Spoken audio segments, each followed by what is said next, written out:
Hey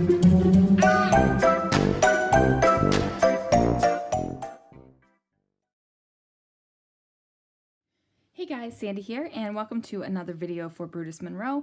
Today I am going to be using the Chroma Glazes and the Neon Glow paper collection to create a 12 by 12 layout of a photo of my husband and daughter in the car. So let's see what I can do. With mixed media, and that is what I would call a Chroma Glaze, we think that our layout has to be like super messy, and I'm going to hopefully show you that your layout doesn't have to be that way. Now I'm using the Stargazer stencil, and I am just using some purple tape to go ahead and stick this bad boy down. I'm making sure that the edges of the design of the stencil match up to the edge of my paper. I am working on top of the Brutus Monroe mixed media mat, and let me tell you guys, if you do not have one, you definitely need to get one because I used my Chroma Glazes on top of this. I let the glaze dry on top of the mat, and then it just peeled right off. Like it was super, and it was super fun to peel it off. Did you ever, when you were a kid, take school glue and like put the thick layer on the palm of your hand and let it dry and peel it off? Yeah, if you are that kind of individual, super fun stuff.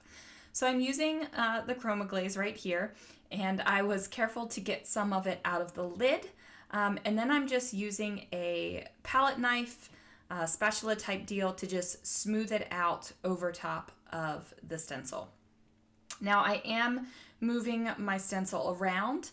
I'm trying not to have too much glaze go on top of the stencil because some of the stencil lines are a little delicate, and I don't want the pressure of me pushing the glaze down through the stencil to get under it. So I don't want my clean and simple mixed media layout to turn out to be something super messy. So I'm just being super careful not to really put a lot of pressure on, and I'm trying to get an even amount of the Chroma Glaze over top of the entire stencil. And my favorite part is coming up. Whether it's ink, paint, whatever, that right there gives me so much joy to when you see, look what I did. I dropped it right on top. So it did get a little bit messy, just a little bit though, but we're not worried about that, guys. We're not worried about that. Now I did let my Chroma Glaze dry, and it is dry completely.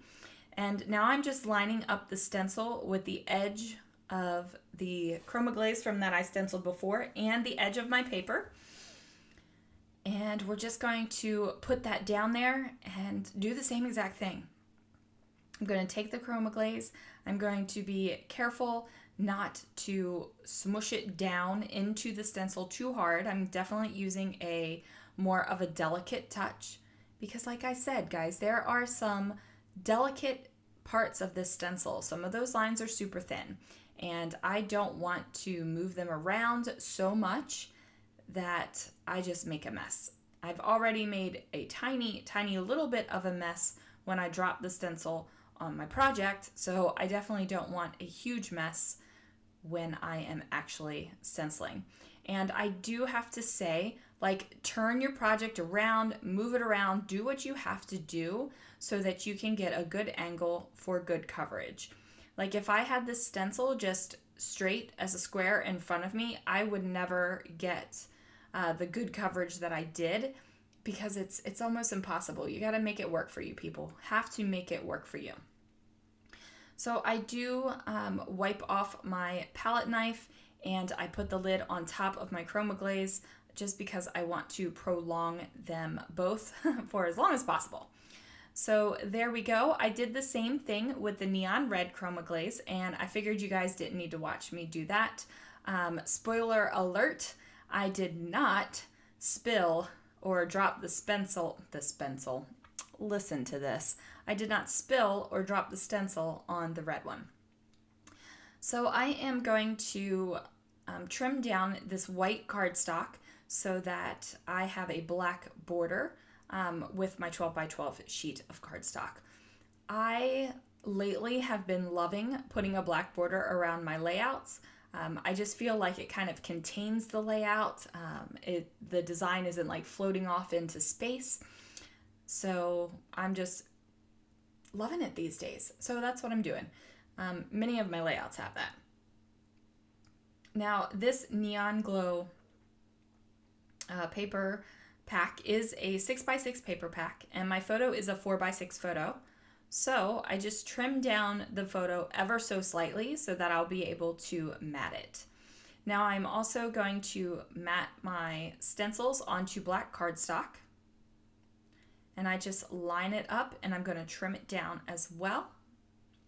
And I think also when you mat things in black cardstock, it just automatically kind of gives it a more cleaner look to it. It's because everything is contained. Like everything is contained in this black cardstock.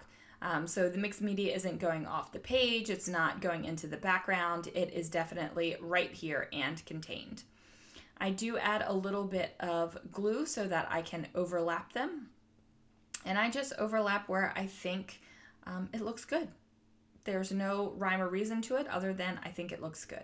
I decide that I need to add a little bit more. So I go ahead and take this Neon Glow paper and I put it together to create one long piece so that it looks like it is a full sheet. And then I'm also going to do the same thing over here on this side. I'm just going to add a little bit more of the color. And I want to emphasize the blue that's in the neon paper and just really make that blue Chroma Glaze pop. Now this is a tip. One thing that I like to do when I have pieces that are butted up against each other and they're not overlapping is to flip them over and washi tape them so that there's a little bit more stability and I can use this whole piece as an element on my layout instead of trying to make sure that everything stays lined up and working with all the many moving parts. So it's much easier to just go ahead and washi tape the back and make that happen. I am going to use a trimmer to cut the hang off of the bottom of the layout, and that makes me happy. So I'm liking the way that this is looking. I decided to use this kind of swirly neon paper for the photo mat for two reasons. One, I feel like it's probably the closest in color to the Neon Glow, and it also has like those little swirly lines, so it kind of mimics what we got going on in the Stargazer paper. Now this is one of my favorite sheets from the Neon Glow paper pack, and that is this kind of, I don't know what to even call it. It just makes me happy, this stripy bit. Since I was going to put the two Neon Glow papers one against each other, I decided to add a black mat to my photo, and that way it just kind of breaks up the two papers because they're the exact same colors. It just gives you a little bit of a break for your eye. Now, when I want to fishtail a piece of paper, I know that a lot of people just bend the paper and cut it. And it looks so easy, but you know what? Every time I try to do that, I end up really creasing my paper and giving it like a big fold in it. So it's easier for me to find the center of the rectangle that I'm doing and then cut out the triangle. So there it is. That is the reason why I don't just bend and fold. I know so many people do. I know so many people do that.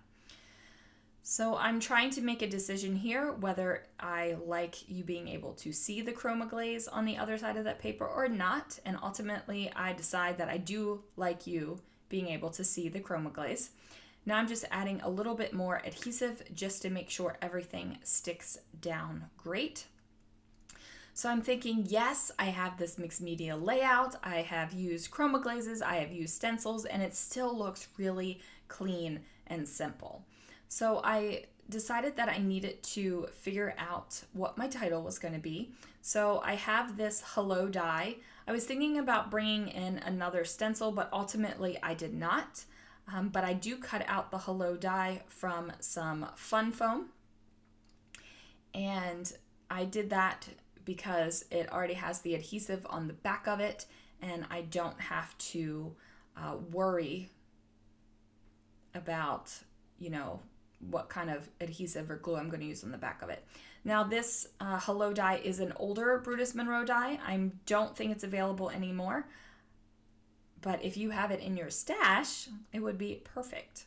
So I peel off the backing of it, and it is a little bit delicate and a little bit sticky because of the fun foam, but I went ahead and put it right on top of this white banner that I put in. I wanted you to be able to see it, like I wanted it to be able to pop. So there that is, and I'm loving the way that this is turning out so far. I'm like really happy with it. Next, I pull out this sentiment stamp set that is perfect. I feel like I've been using this a lot lately, and not even on cards, definitely on scrapbooking layouts. I think sometimes we look at stamp sets and we're like, yep, you can make cards with that. Well, guess what? You can make scrapbooking layouts with them too. So I just throw it on a little block. I'm using my Raven detail ink. And the only thing I'm doing is using some purple tape to go ahead and mask off what I don't want to be inked. And then I take the purple tape off, and then I have the word Darling or Darlin, so I don't even have to worry about the rest of the sentiment that was on that stamp. So now I am just making my little hello stick back down to the white banner. And yes, it's looking so good. It's looking cute. I'm feeling it. Now I know that the stamp set says hello Darlin, and I could have just stamped that if I wanted that as my title, but I liked the big hello. I definitely like that. So now I am just going to add a little kind of sketchy border around the edge. And I like doing this. Sometimes I do this instead of a black border, and sometimes I do it along with the black border. It's just a matter of what I am feeling at the moment. And then I'm just going to also outline the white banner here. And there's no like real science to it. It's supposed to be a little sketchy and a little messy, so it works. And I do believe that is going to do it for this layout, you guys. I do, of course, add a little bit of journaling down here, and I'm just using the same black pen for continuity. And that's going to do it, guys. Thank you so much for watching. I will see you again real soon for another video.